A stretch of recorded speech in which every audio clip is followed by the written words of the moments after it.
guys, it's Gamer Ahmer here. So here we are back with another update video where I take you guys along with me as we try and go for a full Nintendo 64 set. And we're not stopping at just the North American or the PAL regions. We are going to complete a worldwide set of Nintendo 64 games because I already own the other sets. So as you guys remember, at the Southern Fried Gaming Expo, I picked up some box copies of some games. And I picked them up rather cheap. All of these Japanese exclusive games that we never got over here in North America. So I decided to go on eBay and I picked up so many more games, and I'm really excited to try some of these out and explore some more of the games that I've already tried. So let's just jump into it. There are some great ones here, and I can't wait to go through this entire list. Now I actually printed out this whole entire list here. There's like 80 some different Japanese exclusive games, along with a couple that they got over in the PAL regions and even Japan. So I'll have to pick those up because they are not in the North American set. So I can't wait to go through and actually inventory the ones that I may already have. So before we get to all that, we'll just talk about these games that I scored recently. So first up, this game is actually a lot of fun, and they made a couple of them. So I picked up Puyo Sun 64. So this is very similar to a couple other games that I've recently picked up on the Super Nintendo, and even some of like the Sega Genesis games. But I just love this bright and vibrant, colorful, like puzzle style game where you have these two different colors that will fall. You get to rotate them because you want to match them to the alike colors. You have these awesome characters, these bright colors, different cutscenes, and it's just really fun because as you're kind of going through like this whole storyline that they tried to do, you actually like battle off. And how do you do that? You do puyo. So you play the game on one side against someone else on the other side of the screen. Just those classic puzzle games that never get old. Just so much fun, and this one is a must-have on the Nintendo 64. I think all of these games here are pretty inexpensive, and majority of the Japanese exclusive titles are going to be less expensive, so I can't wait to get some of the really great ones into my collection.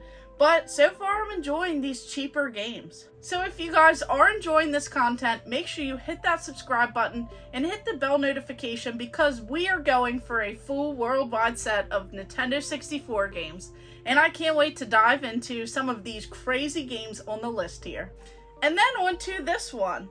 So I'm not even sure if I'm going to pronounce some of these right, but we have Doraymon II, and not really too sure how to pronounce it, but pretty much this is an adventure game. You get to explore the different dungeons, find different items, find your different weapons. You go on like these different quests. It kind of has like this puzzle style feel to it, and you get to like travel through time. So at the very beginning, you're traveling through time, something about a crystal. You have all of your friends with you, and all of the friends go to different areas. So I thought that this had like a very interesting spin on the entire storyline, something that I had never seen before with like these characters, and I just think that this game, once I find like an English translation, I think it'll be a lot of fun.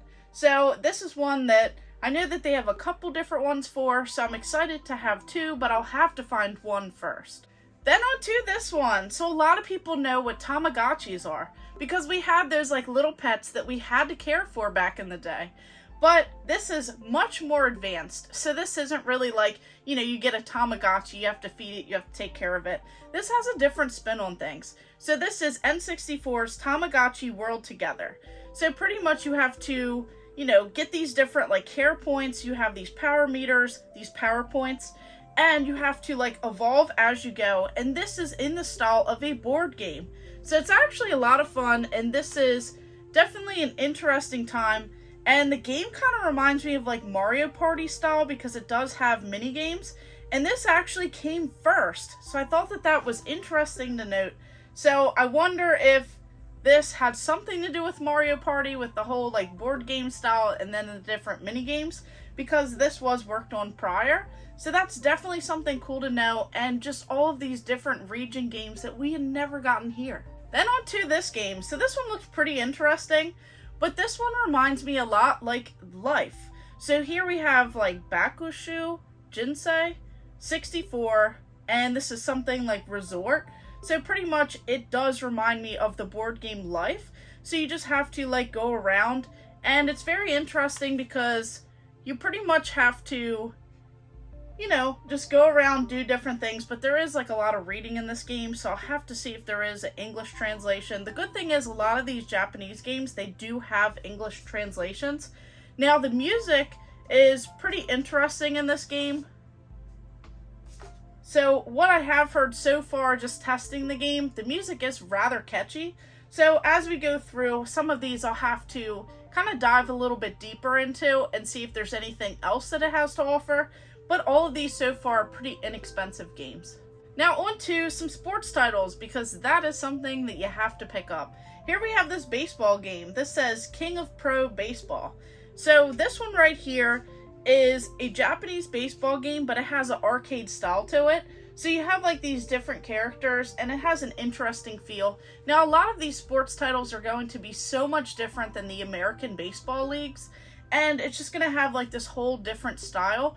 So up next, moving on from this one, we actually have these three. So these are all different baseball games, and they're all by Konami. So these all have a very similar style to them, but I thought that they were pretty interesting because some of them are just a little bit different. Right here we have this one. This is number 4. So this like Powerful Pro Yaku 4. This is a like custom baseball player that you make, and you have to like work your way up. So you have this whole entire story behind it. You've been playing baseball all your life. You're trying to get better. You have to train, rest, etc. This whole like weird creative style when you're playing in the big leagues. So this one is a pretty interesting game. And then on to number 6 in the set, we actually have this one where you have this university team. So it's like a baseball simulation style where you have like this whole university experience. You get to join the baseball team. It does have some interesting character designs, but like the stories behind the games are just so much different than what we have. You don't just like dive straight in and play baseball. You have a little bit of extra stuff to do in these games, so these are definitely a lot of fun. And then this one, we have 2001. So this is that Powerful Pro Baseball 2001, and you pretty much just play baseball in this game. So these baseball games I had to knock off the list, and because I picked up a complete in-box one already, I figured I'd just try and knock out some of the lesser known titles in this whole set. So next up we have some soccer games. Here we have this J-League soccer game. Now this has a whole different style to it than some of the other games that I have seen for the Japanese set, but you have the licensed J-League players and the different team data in this game. It does have a realistic soccer experience, and then that is the same in this one too. So here we have this J-League, it's the second one, but it's $19.99. So this one definitely has a lot more going through with it than the first one, and it just really has a different style. So these are pretty entertaining games, and even though they're sports titles, it's really cool to see what they consider, you know, in their sets of games over in different regions, because you never know what crazy things they add, just like these baseball games, having like simulation style in them, where you're not only just playing ball. So I thought that these were pretty cool to have in the collection as well. So overall, you cannot beat adding 10 games to the set, and I think I paid like less than $5 for each of these games, and that includes shipping and everything else. So adding 10 more games into the worldwide Nintendo 64 set, you just cannot beat that. And a lot of these games here, other than the sports ones, they're actually a lot of fun, and they have different takes on things. Board games, adding simulation, and just adding some really fun like puzzles and different adventure styles. So I can't wait to see what is next on the list here, and maybe in the next video I'll go ahead and go through and start highlighting these so that I know which ones I'm missing. But some of these wrestling games just look so awesome, these like sumo wrestling style games. So I just cannot wait to dive deeper into this list here, and there are some really great ones. And I do have some of these already in my collection, so I'll have to recap the things that I do have, whether it be weird controllers that have crazy backstories, whether it be the different games, or even some of the different systems. But let me know in the comments below which Japanese Nintendo 64 games I have to pick up for my set here. And of course, thank you guys for watching. Make sure you like and subscribe. Go ahead and check out all of my other videos and stay tuned for more.